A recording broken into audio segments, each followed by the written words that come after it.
Welcome to V power news bulletin. ముందుగా headlines. Drainage నిర్మాణం పనులను పరిశీలించిన మంచిర్యాల ఎమ్మెల్యే కొక్కిరాల ప్రేమసాగర్ రావు.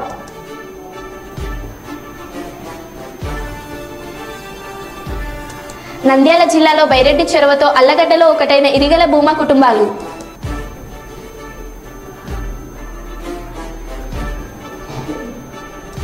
అంగరంగ వైభవంగా జరిగిన బీరన్న కళ్యాణ మహోత్సవాల్లో పాల్గొన్న జిల్లా అధ్యక్షుడు గుంట శ్రీశైలం.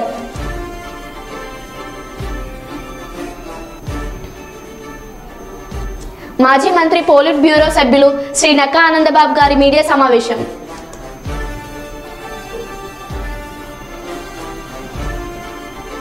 లింగాల గణపురంలో కాంగ్రెస్ పార్టీ ముఖ్య కార్యకర్తల సమావేశం. జగిత్యాలకి చేరుకున్న బీఆర్ఎస్ అధినేత మాజీ సీఎం కేసీఆర్. రాజకీయ కుట్రతో ఇంటిపైన నిప్పు. ఇక వివరాల్లోకి వెళ్తే, బైరెడ్డి రాజశేఖర్ రెడ్డి ప్రత్యేక చొరవతో బుధవారం నాడు తెలుగుదేశం పార్టీ సీనియర్ నాయకులు నంద్యాల ఎంపీ అభ్యర్థి డాక్టర్ బైరెడ్డి శబరి తండ్రి బైరెడ్డి రాజశేఖర్ రెడ్డి ప్రత్యేక చొరవతో భూమా ఇరిగల కుటుంబాలను ఒకటి చేశారు. తెలుగుదేశం పార్టీ జనసేన పార్టీ పొత్తులో భాగంగా ఎన్నికల్లో విజయం కోసం అల్లగడ్డ తాలూకా జనసేన పార్టీ ఇన్ఛార్జ్ ఇరిగల రామపుల్లారెడ్డి ఇరిగల సోదరులను భూమా వారసులైన అల్లగడ్డ తెలుగుదేశం పార్టీ అభ్యర్థి భూమా అఖిలప్రియ భూమా విఖ్యాత్ రెడ్డి అఖిలప్రియ భర్త భార్గవరామ్ నాయుడులతో బైరెడ్డి రాజశేఖర్ రెడ్డి చర్చలు జరిపి చర్చలను విజయవంతం చేశారు. సరిగ్గా 33 సంవత్సరాలకు ఇరిగల భూమా కుటుంబాలు కార్యకర్తల నాయకులు ఏకం కావడంతో అల్లగడ్డలో కూటమి ఎమ్మెల్యే అభ్యర్థి భూమా అఖిలప్రియ గెలుపు నంద్యాల టీడీపీ పార్లమెంట్ అభ్యర్థి డాక్టర్ బైరెడ్డి శబరికి మంచి మెజార్టీ వచ్చే అవకాశాలు మెండుగా ఉన్నాయని రాజకీయ విశ్లేషకులు మేధావులు చర్చించుకుంటున్నారు.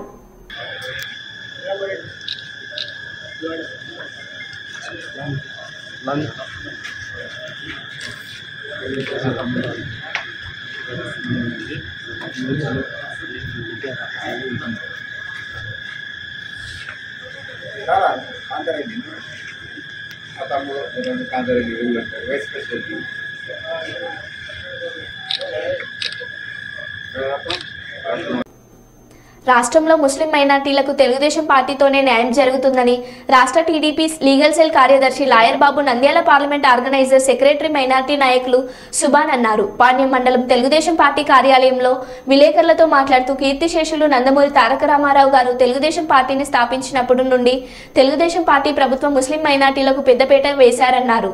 ఆయన మంత్రివర్గంలో ఎన్ఎండి ఫరక్ గారికి స్థానం కల్పించాలన్నారు. ముస్లిం మైనార్టీలకు వర్క్స్ బోర్డు ఏర్పాటు చేసి మైనార్టీ కార్పొరేషన్ ఏర్పాటు చేశారు. చంద్రబాబు నాయుడు పరిపాలనా కాలంలో కేబినెట్ మంత్రిగా ఎన్ఎండి ఫరక్ శాసన మండల చైర్మన్ గా షరీఫ్ కు అవకాశం కల్పించారన్నారు. రాష్ట్రంలో ముస్లిం మైనార్టీలకు నామినేట్ పోస్టులు ఇవ్వడం జరిగిందన్నారు.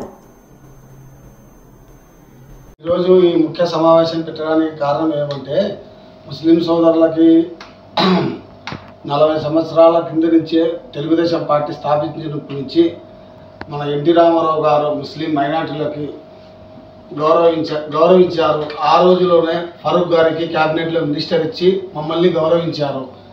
అలాగే ఈరోజు చంద్రబాబు నాయుడు కూడా మన సెలిబ్రేషన్ గారికి ఫరూక్ గారికి క్యాబినెట్లోకి తీసుకొని అనేక విధాలుగా మమ్మల్ని గౌరవించారు. పథకాల పథకం వెళితే దురహం పథకం, పేదంటి పిల్లలకు పెళ్ళిళ్ళకి దురహం పథకం ఇచ్చారు. అలాగే మన విదేశీ విద్య కోసము ఎన్నో రకాలుగా సాయం చేశారు. అదేవిధంగా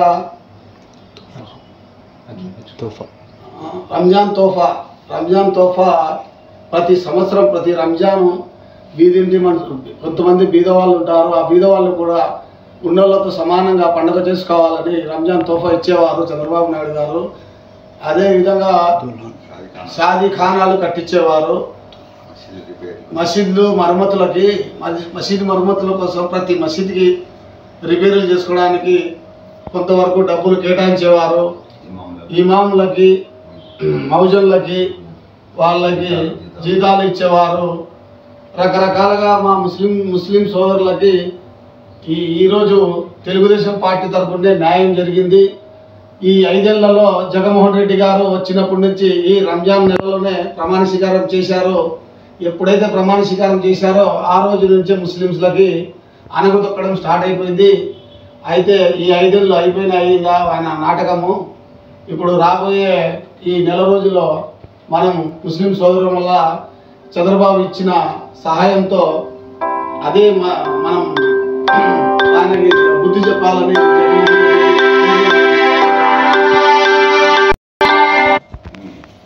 మై విలేజ్ షో ఫేమ్ గంగవ్వకు సీఎం రేవంత్ రెడ్డి నుంచి పిలుపు వచ్చింది. ఇవాళ జగిత్యాల జిల్లా మల్యాల మండలం లంబాడిపల్లికి చెందిన మై విలేజ్ షో టీం సభ్యులను మంత్రి పొన్నం ప్రభాకర్ కలిశారు.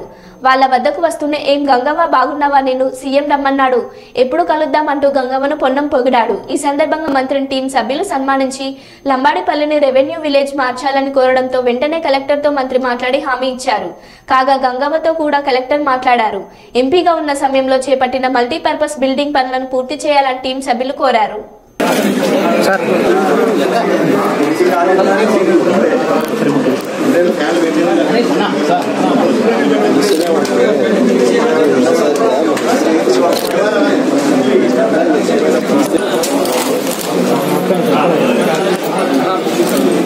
అమ్మా ఇది చూడమ్మా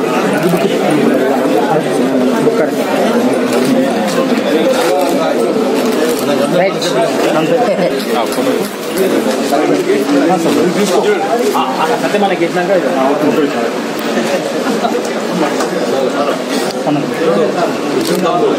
రైట్ చూడండి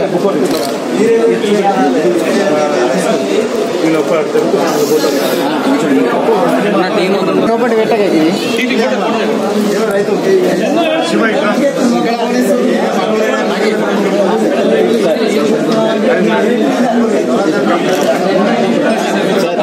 ఎంకల్కి వస్తే అందరు వస్తారు, కొంచెం ఎంకల్ రండి.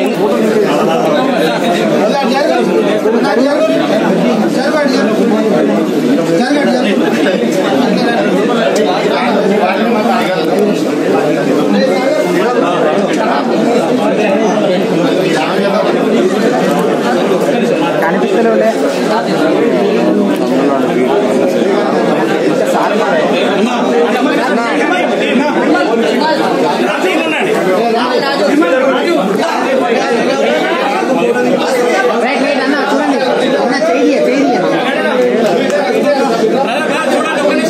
చూడండి అందరూ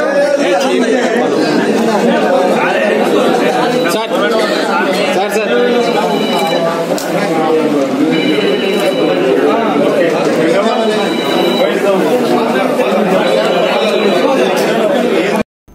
మోతి మసీదులో సయ్యద్ ఇస్మాయిల్ ఆధ్వర్యంలో రంజాన్ వేడుకలు. ఈ రంజాన్ వేడుకల్లో ఫాయిన్ మక్ షేక్ బాషా, షేక్ మహమ్ముద్దీన్, షేక్ నవీన్, షేక్ ఇర్ఫాన్, షేక్ సుబాన్, షేక్ గలీషా, షేక్ నాగూర్, షేక్ షిలార్, షేక్ ఇబ్రహీం, షేక్ అసీన్, షేక్ వలిఖాన్, మెంబర్ షేక్ బాషా, ముఖ్య సలహాదారులు షేక్ బిజిలానీ, న్యాయ సలహాదారులు మరియు జిల్లా వక్ఫ్ బోర్డు సభ్యులు షేక్ చిన్నా బేబా సాహెబ్ మౌజాన్ తదితరులు పాల్గొన్నారు. అస్సలాము అలైకుం వరహ్మతుల్లాహి వబరకాతు. మన యొక్క కోరుకొండ మస్జిద్ మోతీ మస్జిద్ నుండి మనం అందరం కూడా పండుగ నమాజ్ ఏదైతే ఈద్ ఉల్ ఫితర్ యొక్క నమాజ్ ఉందో అదందరం కూడా మనం చక్కగా అదా చేయడం జరిగింది. అది అల్లాహ్ యొక్క మహిమ, అనంతర కరుణామయుడు అపార కృపాశీయుడు అయిన ఆ యొక్క అల్లాహ్ యొక్క మహిమ వల్ల మనం అందరం కూడా ఈ యొక్క ఈద్ ఉల్ ఫితర్ యొక్క నమాజ్ అన్నది అదా చేయడం జరిగింది. ఈ యొక్క ఈద్ ఉల్ ఫితర్ యొక్క నమాజ్ యొక్క లాభాలు ఏమిటి అంటే అల్లాహ్ దయ వల్ల ఈ యొక్క పేదల యొక్క బాధల్ని అర్థం చేసుకోగలుగుతాం. అదేవిధంగా మన యొక్క ధనాన్ని ఎదుటి వాళ్ళకి పంచబెట్టడానికి ఏ విధంగా అయితే జకాత్ అని ఉంటుందో ఆ యొక్క జకాత్ని కూడా చెల్లించడం జరుగుతుంది. ఈ యొక్క రంజాన్ యొక్క మహోన్నతమైన యొక్క నెలలో పవిత్రమైన యొక్క ఖురాన్ గ్రంథాన్ని కూడా అల్లాహ్ రబ్బుల్ ఇజ్జత్ అవతరింపజేయడం జరిగింది. ఆ యొక్క ఆనంద ప్రకారంగా అల్లాహ్ తబారక వ తఆలా మన అందరికీ కృతజ్ఞతల యొక్క నమాజ్, వాజిబ్ నమాజ్, ఈద్ ఉల్ ఫితర్ యొక్క నమాజ్ మనం అందరం కూడా ఏకమైపోయి మన యొక్క కోరుకొండ మోతీ మస్జిద్లో జరపడం జరిగింది. ఈ యొక్క రంజాన్ యొక్క మహోన్నతమైన యొక్క నెలలో అందరి యొక్క సన్మార్గం కొరకు మరి అందరి యొక్క పేదల్ని అర్థం చేసుకునే ఒక అవకాశం, మరి అనారోగ్యాల కొరకు మన ఆరోగ్యాన్ని ప్రసాదించమని అల్లాహ్ తోటి అనంతరం కూడా దుఆ చేయడం జరిగింది. ఈ యొక్క మహోన్నతమైన యొక్క ఈద్ ఉల్ ఫితర్ యొక్క మహోన్నతమైన యొక్క రంజాన్ యొక్క మాసం కూడా పూర్తి అయిన యొక్క కారణంగా మనం అందరం కూడా అల్లాహ్ తబారక వ తఆలా తోటి దుఆ చేయడం జరిగింది. అదేవిధంగా ఈ యొక్క మహోన్నతమైన యొక్క నెలలో ఘనమైన యొక్క రాత్రి రావడం ఉన్నది. ఆ యొక్క రాత్రి ఏమిటంటే లైలతుల్ ఖదర్. ఆ యొక్క లైలతుల్ ఖదర్ యొక్క రాత్రిని ఈ యొక్క మహోన్నతమైన యొక్క నెలలో అంటే 5 జాగారాల యొక్క రాత్రులు కూడా మనం అందరం కూడా కోరుకొండ మోతీ మస్జిద్లో మహోన్నతంగా అదా చేయడం జరిగింది. మరియు ఆ ఆరాధనలో అందరం కూడా పాల్గొన్నాం. మన యొక్క కమిటీ సభ్యులు మనం అందరమే ఉన్న యొక్క పెద్దరికంలో ఉన్నా కూడా అందరూ కూడా సహకరించడం జరిగింది. నేను దీని సెలవు తీసుకోవడం జరుగుతుంది. అస్సలాము అలైకుం వరహ్మతుల్లాహి వబరకాతుహు. అందరికీ కూడా రంజాన్ యొక్క ఈద్ ఉల్ ఫితర్ యొక్క ముబారక్, ఈద్ ముబారక్. అస్సలాము.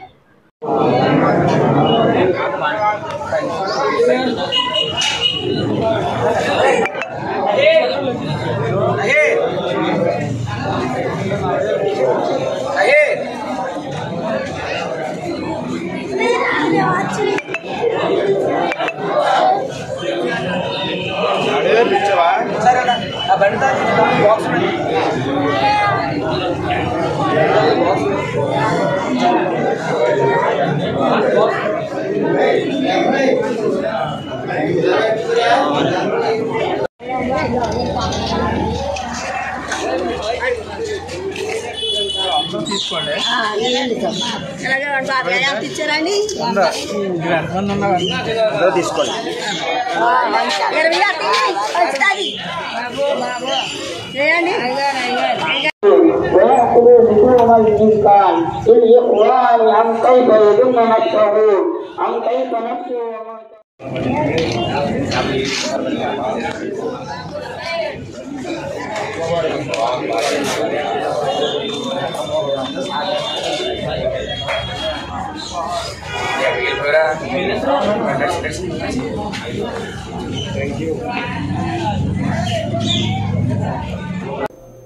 జగిత్యాలకి చేరుకున్న బీఆర్ఎస్ అధినేత మాజీ సీఎం కేసీఆర్ ఇటీవలే ఎమ్మెల్యే సంజయ్ తండ్రి హనుమంతరావు అనారోగ్యంతో మృతి చెందారు. ఎమ్మెల్యే సంజయ్ కుటుంబ సభ్యులను పరామర్శించి చిత్రపటానికి పూలమాలలు వేసి నివాళులర్పించారు. జిల్లా కేంద్రంలో ఫంక్షన్ హాల్లో ఎమ్మెల్యే సంజయ్ తండ్రి 13వ రోజు కార్యక్రమానికి కేసీఆర్, సిద్దిపేట ఎమ్మెల్యే హరీష్ రావు, మాజీ మంత్రి ప్రశాంత్ రెడ్డి, ఎంపీ అభ్యర్థి బాజిరెడ్డి గోవర్ధన్ రెడ్డి, పలువురు ఎమ్మెల్యేలు హాజరై చిత్రపటానికి పూలమాలలు వేశారు.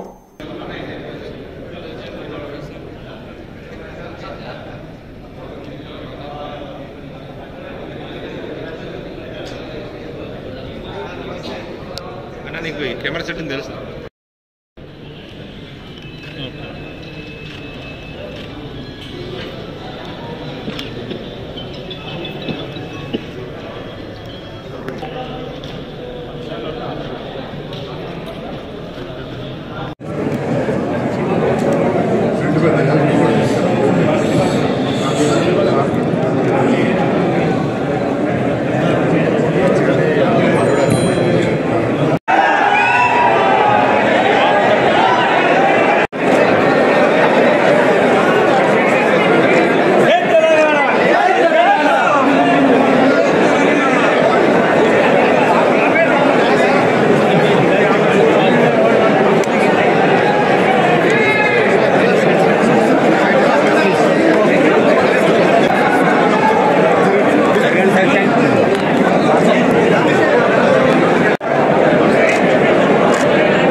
జిల్లా దేవనకొండ మండల కేంద్రంలో ఎంఆర్పీఎస్ నాయకులు ముఖ్య సమావేశం ఏర్పాటు చేశారు.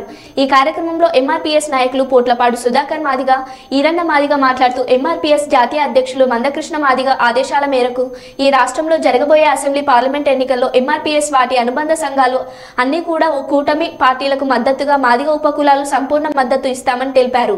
మాదిగలకు వర్గీకరణ జరగాలి అంటే కూటమితోనే సాధ్యమని దేశ ప్రధానమంత్రి మోడీ మాదిగ వర్గీకరణ కమిటీ కూడా ఏర్పాటు చేశాడని, వర్గీకరణ జరిగితే మాదిగలకు మేలు జరుగుతుందని గనుక కూటమి పార్టీలకు సంపూర్ణ మద్దతు తెలుపుతున్నట్టు మీడియా ముందు వెల్లడించారు. అధికార ప్రతినిధి నాగరాజు, అదేవిధంగా మండల సీనియర్ నాయకులు వెంకటరమణ మాదిగ గారికి, అదేవిధంగా సీనియర్ నాయకులు బంగిరంగన్న గారికి, ఈరన్న గారికి, రంగన్న, అదేవిధంగా మండల కన్వీనర్ మాదన్న గారికి ఈ సమావేశం యొక్క ముఖ్య ఉద్దేశం ఏమంటే మాన్యశ్రీ మందకృష్ణ మాదిగ ఆదేశాల మేరకు ఈ రాష్ట్రంలో జరగబోయే 2024 శాసనసభ ఎన్నికలలో, దాంతోపాటు పార్లమెంట్ ఎన్నికలలో ఎంఆర్పీఎస్ వాటి అనుబంధ సంఘాలైనటువంటి విహెచ్పిఎస్, ఎంఆర్పీఎస్, ఎంఎస్పి, ఎంఈఎఫ్, అదేవిధంగా ఒంటరి మహిళలు, వికలాంగులు, ఈ కుల అనుబంధ సంఘాలన్నీ కూడా కూటమి పార్టీలకి మద్దతుగా మాదిగ వాటి ఉపకులాలు సంపూర్ణంగా మద్దతు ఇస్తామని, ఎందుకంటే గతంలో కూడా వర్గీకరణ మాదిగ ప్రయోజనాల కోసం వర్గీకరణ అనే అంశం పైన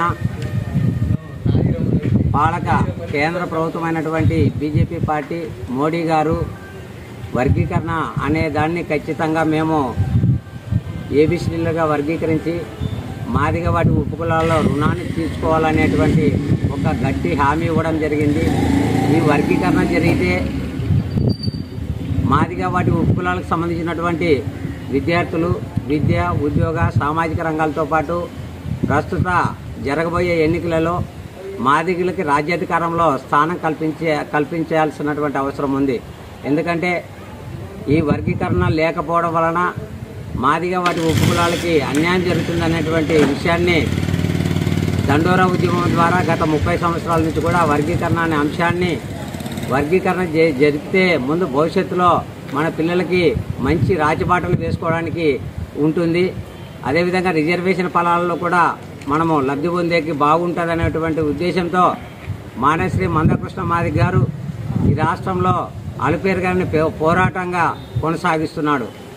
ఈ గత 30 సంవత్సరాల నుంచి కూడా అనేక మంది ఎంఆర్పీఎస్ నాయకులు అనేక కేసుల్లో ఉండి వర్గీకరణ లక్ష్య సాధన దిశగా అలుపేరుగానే పోరాటాలు చేస్తూ ముందుకు కొనసాగుతున్నటువంటి విషయాన్ని ఈ పాలక ప్రభుత్వాలు గుర్తించి వర్గీకరణ కట్టుబడి ఉండాలి, వర్గీకరణ చేస్తే జాతి భవిష్యత్తు బాగుంటుందంటే కూడా కృష్ణమాదిగ ఆదేశాల మేరకు అదే నిర్ణయాన్ని కృష్ణమాదిగ ఏ ఆలోచన విధానానికి అయితే కట్టుబడి ఉంటాడో మేము కూడా ఆయన కింద పనిచేసేటువంటి ఎంఆర్పీఎస్ నాయకులు కూడా మేము కట్టుబడి ఉండి కృష్ణమాదిగ ఏ పార్టీకి అయితే సంపూర్ణంగా మద్దతు ఇస్తాడో ఆయన మాటని శిరసా వహించకుండా ప్రతి ఒక్కరు కూడా కంకణబద్దులై కృష్ణమాదిగ యొక్క ఆలోచన విధానానికి తగ్గట్టుగా మనము ఆ కూటమి ప్రభుత్వాలైనటువంటి బీజేపీ, జనసేన, టీడీపీ పార్టీలకి మాదిగల యొక్క మద్దతు సంపూర్ణంగా అందిస్తామని కూడా సభాముఖంగా తెలియజేస్తూ ఈ అవకాశం ఇచ్చినటువంటి ఎంఆర్పీఎస్ నాయకులకు అందరికీ కూడా జిల్లా కమిటీ తరఫున సామాజిక ఉద్యమ నమస్కారాలు తెలియజేస్తున్నాం. జై మందకృష్ణ మాదిగ, జై మందకృష్ణ మాదిగ.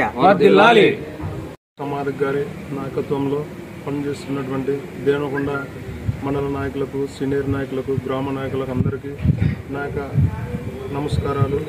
మందకృష్ణ మాదిగ ఏ పిలుపు ఇచ్చాడో ఆ పిలుపు మేరకు మేమందరం కట్టుబడి ఉంటామని ఈ సభాముఖంగా తెలియజేస్తున్నాము.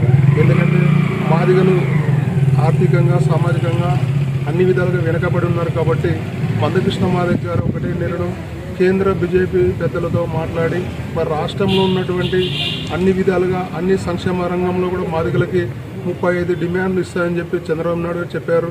అదేవిధంగా కేంద్రంలో కూడా వర్గీకరణకు చివరి దశకు వచ్చింది కాబట్టి కృష్ణమాదిగ ఆదేశాల మేరకు ఏమి పిలుపుతిస్తాడో ఆ పిలుపుకి మేము మండల స్థాయిలో కూడా పనిచేసి కృష్ణమాదిగ ఆ మాటని ఒమ్ముచినట్ల నెరవేర్చమని సభాముఖంగా తెలియజేసుకుంటూ మరి సెలవు తీసుకుంటున్నాం.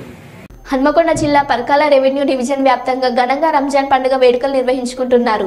పరకాల పట్టణంలోని ఈద్గాలో స్థానిక ముస్లిం మత పెద్దలు ప్రత్యేక ప్రార్థనలు నిర్వహించారు. కుల మతాలకు అతీతంగా హిందూ ముస్లింలు అలింగనం చేసుకుని రంజాన్ శుభాకాంక్షలు తెలియజేసుకున్నారు.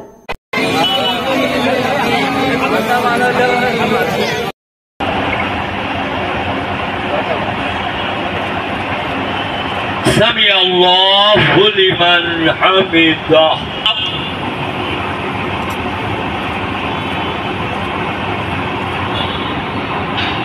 الله أكبر أكبر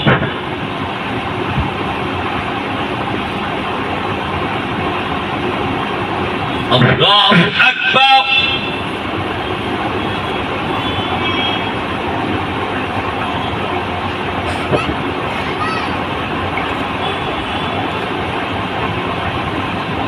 الله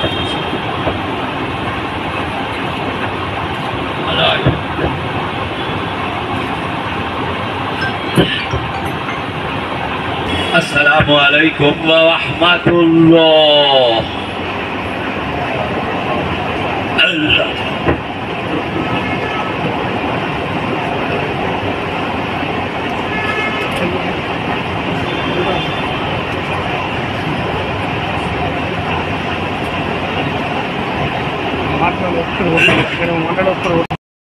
अल्हम्दुलिल्लाह ईदगाह मस्जिद में यानी मस्जिद की मस्जिद में नमाज का इंतजाम है। आप लोग अच्छे ज्यादा टाइट होकर नमाज पढ़ने की जरूरत नहीं है। इसके फौरी बाद मस्जिद की मस्जिद में नमाज ईद उल फितर होगी।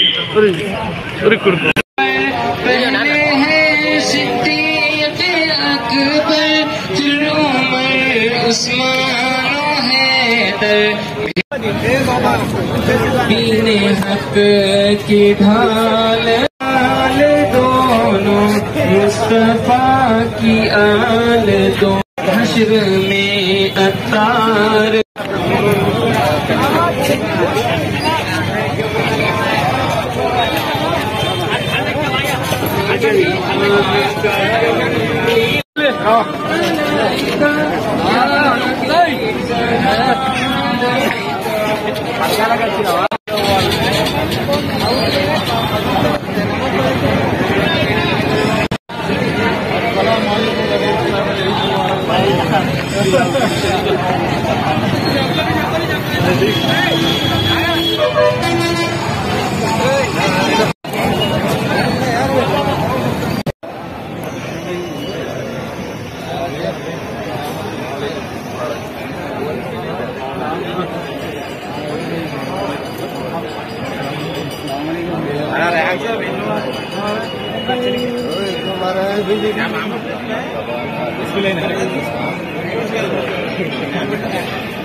బూర్గపూడి గ్రామంలో జనసేన టీడీపీ బీజేపీ నాయకుల సారథ్యంలో ఎన్నికల ప్రచారం రానున్న ఎన్నికలలో గెలుపే లక్ష్యంగా జనసేన పార్టీ ఆశయాలు సిద్ధాంతాలు ప్రజలకు చేరవేస్తూ రాజనగరం నియోజకవర్గంలో కోరుకొండ మండలం బూర్గపూడి గ్రామంలో ప్రతి ఇంటికి తిరుగుతూ ప్రతి ఒక్కరిని ఆప్యాయంగా పలకరిస్తూ ప్రజా పరిపాలన తీసుకురావడానికి మన ఆశలకు ఆకాంక్షలకు వారధి రాజనగరం నియోజకవర్గం అభివృద్ధి చెందడానికి జనసేన తెలుగుదేశం బీజేపీ పార్టీలు బలపరిచిన ఎమ్మెల్యే అభ్యర్థి బత్తుల బలరామకృష్ణని అఖండ మెజార్టీతో గెలిపించండి అని అభ్యర్థించిన వారి అల్లుడు తోట పవన్ కుమార్. ఈ కార్యక్రమంలో జనసేన తెలుగుదేశం బీజేపీ పార్టీ నాయకులు జన సైనికులు కార్యకర్తలు వీర మహిళలు గ్రామ ప్రజలు పాల్గొన్నారు. దేవుడు మాన్యంలో డ్రైనేజీ వ్యవస్థలు కావచ్చు అన్ని రకాల కూడా చాలా దుర్బల స్థితిలో ఉంది. దోమలు రకరకాల వ్యాధులు ఇబ్బందులతో కూడా ఇక్కడ ఇవాళ కాదు 4.5 సంవత్సరాలు గత 4.5 సంవత్సరాలు కూడా స్థానిక ఎమ్మెల్యే ఓట్ల కోసమే బూరుపుడు వచ్చాడు తప్ప ఎక్కడ కూడా ప్రజలకి కష్టాల్లో కానీ పాలు పంచుకోవడం కానీ డ్రైనేజీ వ్యవస్థలు క్లీన్ చేయడం కానీ పూర్తిగా విఫలమైపోయింది. ఇవాళ అధికార పార్టీ నాయకులు పూర్తిగా ఏదో మాటలు పబ్బం గడుపుకుంటాం తప్ప అధికార పార్టీ ఈరోజు కూడా సామాన్య బడుగు బలహీన వర్గాలను ఎక్కడ కూడా పట్టించుకోవడం దాఖలేదు. ఈరోజు ఎక్కడొచ్చి చూస్తున్నామో స్థానిక ఎమ్మెల్యే చాలా గ్రామాల్లో తెలుగుదేశం జనసేన కార్యకర్తలకి రాత్రి 1 గంట 12 గంటల టైంలో ఇంటి దగ్గరికి వెళ్ళి కాళ్ళ ఏళ్ళ పడి గడ్డాలు పట్టుకు బతిమాలి ఇలా చాలా దుర్మార్గమైన స్థితిలో కండువలు కప్పేస్తున్నాడు భయంకరంగా. చాలా దారుణమైన విషయం. ఇవాళ చూస్తే కనుక నందరాడ గ్రామంలో నిన్నగాక మొన్న జనసేన గ్రామ ప్రెసిడెంట్కి కండువ వేసేసాడు ఆయన. ఎంత ఎంత అభద్రత భావనలో ఉన్నాడు జక్కంపూడి రాజు అనేది కూడా చాలా దుర్మార్గం విషయం. ఒక జనసేనకి గ్రామ ప్రెసిడెంట్కి కండువ పెట్టాడు బలవంతంగా. ఇది చాలా చాలా దరిద్రమైన విషయం. ఎందుకంటే స్థానిక ఎమ్మెల్యే ఓటమి అతనే ఒప్పుకున్నట్టు. ఎక్కడా కూడా ఇవాళ జనసేనకి ఇవాళ బత్తుల బలరామకృష్ణ ఆధ్వర్యంలో ఏ గ్రామాన్ని చూసినా కూడా 500, 600, 1000 మంది, 300 కాంచి 200 హెడ్ క్వార్టర్లు అవుతే 1000 మంది, ఇప్పటికే 1000 మంది ఇవాళ తెలుగుదేశం జనసేన బీజేపీ ఉమ్మడి అడ్డు బత్తుల బలరామకృష్ణ ఆధ్వర్యంలో వేలాది మందిగా నియోజకవర్గంలో 3 మండలాల్లో సుమారుగా ఒక 15,000 సుమారుగా ఒక 45,000 మంది దాకా జాయిన్ అవ్వడం జరిగింది. ఖచ్చితంగా రాబోయే రోజులు బత్తుల బలరామకృష్ణ గారు భారీ మెజార్టీతో ఇక్కడ నగ్గుతున్నాడు. ఎందుకంటే ఇవాళ మేము నాదనాడ గ్రామంలో, నేను ఇందాక మాట్లాడాను, నాదనాడ గ్రామంలో ఎవరైతే కండువాలు బలవంతంగా చేశారో వాళ్ళందరూ కూడా ప్రెస్ మీట్ పెట్టారు. ఆ ప్రెస్ మీట్ కూడా నన్ను కూడా రమ్మన్నారు. వాళ్ళు చాలా చెప్పారు. ఎందుకంటే మేము బడుగు బలహీన వర్గాలకు సంబంధించిన బీసీ కులస్తులం, మా ఇంటికి పరామర్శకు వచ్చాడు స్థానిక ఎమ్మెల్యే. పరామర్శకు వచ్చి పరామర్శించడం మానేసి మాకు బలవంతంగా జేబులో కండువ తీసేస్తున్నాడని చెప్తున్నాడు. ఇదే విషయం జగ్గంపూడి రాజుకు మాట చెప్తున్నాను. అయ్యా నువ్వు పరామర్శకు వెళ్తావో దేనికి వెళ్తావో వీళ్ళు తప్పలేదు, కానీ నువ్వు కరెంటు పోయినప్పుడు ఫ్యాన్ ఆగిపోతుంది, బయటకు వచ్చి టీ తాగాలి మా గాజు గ్లాసులో, మర్చిపోకు. జగ్గంపూడి రాజా మీ ఫ్యాను ఆల్రెడీ కరెంటు పోయింది, ఆగిపోయింది, బయటకు వచ్చి గాజు గ్లాసులో టీ తాగే పరిస్థితిలో ఉన్నావు. నువ్వు మా ఇంటికి వస్తే మంచి గాజు గ్లాసులో చికెన్ టీ ఇస్తాం, ఆ టీ తాగేసి వెళ్ళాలి తప్ప నువ్వు ఫ్యాన్ మీద కాసపడకు. ఫ్యాన్ పూర్తిగా ఆగిపోయింది. ఇంకా నువ్వు ఈ నియోజకవర్గంలో 50,000 ఓట్ల మెజార్టీతో ఓడిపోయే టైం ఆసనమైంది. ఎందుకంటే నువ్వు చేస్తున్న ఏ ప్రజల్ని బడుగు బలహీన వర్గాలు కూడా ఇప్పుడు దాకా పట్టించుకున్న తేకలాడు. నువ్వు ఎంతసేపు అభివృద్ధి దేంట్లో చూపించావు? నువ్వు కొండలు దోసేయడంలో నీ అభివృద్ధిని చూసుకున్నావు, అలాగే చెరువులో మట్టి పట్టిపోవడంలో నీ అభివృద్ధిని చూసుకున్నావు. ఇవాళ ఇదే కాదు, ఇసుక మీద నీకు ఎంతో అభిమానం, ఇలాంటి వాటి మీద నీకు అభివృద్ధి చూసుకున్నావు తప్ప నీ స్థానికంగా ఇవాళ స్థానిక ఎమ్మెల్యే కాకపోవడం వల్ల స్థానికులు అంటే మాకు అభిమానం మా మీద ఉంటారు, మా మనిషి మా ఊరు అని ప్రేమాభిమానం. నువ్వు ఎక్కడి నుంచి బయట పొరుగురు నుంచి వచ్చావు కాబట్టి మా అన్ని కూడా దోసుకోవడానికే వచ్చావు తప్ప నిజంగా మా నియోజకవర్గంలో ఎవరు కాపాడదగ్గర రాలేదు. మా పూర్తిగా మా ఆస్తులన్నీ కూడా ఎలా ప్రకృతి సిద్ధమైన కొండలు కావచ్చు, చెరువులు కావచ్చు, కాలువలు మట్టి కావచ్చు, అన్ని కూడా ఏదో ఒకప్పుడు బ్రిటిష్ వాళ్ళు మా ఇండియా మా ఆస్తి అంతా కూడా దోసుకుపోయారు అన్న టైప్లోగా మా స్థానికంగా కాకపోవడంలో మా స్థానిక ఆస్తులన్నీ కూడా దోసుకుపోయామని చెప్పేసి నేను సభ బూరుపూడి గ్రామం నుంచి ఒక జనసేన అడపా శ్రీనివాస్ గారిని ఆవేదన వ్యక్తపడుతున్నాను. ఖచ్చితంగా జక్కంపూడి రాజు అనే వ్యక్తిని ఈ గ్రామంలోంచి ఈ నియోజకవర్గంలోంచి 50,000 ఓట్ల మెజార్టీతో తరిమి కొట్టేదాకా కూడా ఎట్టి పరిస్థితులు వదిలేదు లేదు. ఎందుకంటే నీ అవినీతే నేను పూర్తిగా నేను ఎలా ఆతాపాదాలను తొక్కేయగలుగుతుంది. ఎందుకంటే ఇవాళ ఇళ్ల స్థలాల పేరు చెప్పి ఇవాళ మునిగిపోయి ఆ భూముల్లో నువ్వు ఇళ్ల స్థలాలు ఇచ్చి పూర్తిగా దొందవైకి ప్రయోగించి ప్రజలు పూర్తిగా మోసం చేసావు. అలాగని ఏ నిరుపేదకి కూడా ఇళ్ల స్థలాల పేరు చెప్పి ఒక్క ఇల్లు కూడా ఎక్కడ కట్టిన దాఖలే లేవు నువ్వు. కానీ స్థానిక ఎమ్మెల్యే మాత్రం కోరుకొండలు మాత్రం బెంగళూరును తలపించేలాగా ఏదో పెద్ద అద్భుతంగా కోట్ల రూపాయలు పెట్టి ఇవాళ బిల్డింగ్ కట్టుకున్నాడు. నువ్వు అభివృద్ధి నీ ఇంటికి నీ ఫ్యామిలీకి తప్ప నీ పక్కనున్న ఎవరైతే రైట్ హ్యాండ్ ఉన్నాడో నీ అభిమానించే అభిమానులు ఉన్నారో వాళ్ళు కూడా అభివృద్ధి చెందలేదు. ఇవాళ నీ కుటుంబం అభివృద్ధి చెందింది, నీ బినామీలు అభివృద్ధి చెందారు తప్ప ఇవాళ రాజానగరం నియోజకవర్గంలో సామాన్యుడు సామాన్యులుగా మిగిలిపోయాడు. ఇది ఖచ్చితంగా ఈ అభివృద్ధి రేపొద్దున నువ్వు ఎక్కడైతే ఏ విధంగా అభివృద్ధి చేశాననుకుంటున్నావో అభివృద్ధి ప్రజలే నీకు బుద్ధి చెప్పి ఈ నియోజకవర్గం నుంచి రేపొద్దున తవరైపోతున్నారని చెప్పేసి ఒక స్థానికుడిగా నేను చెప్పదలుచుకున్నా. మరో బులెటిన్లో మళ్ళీ కలుద్దాం. Stay tune.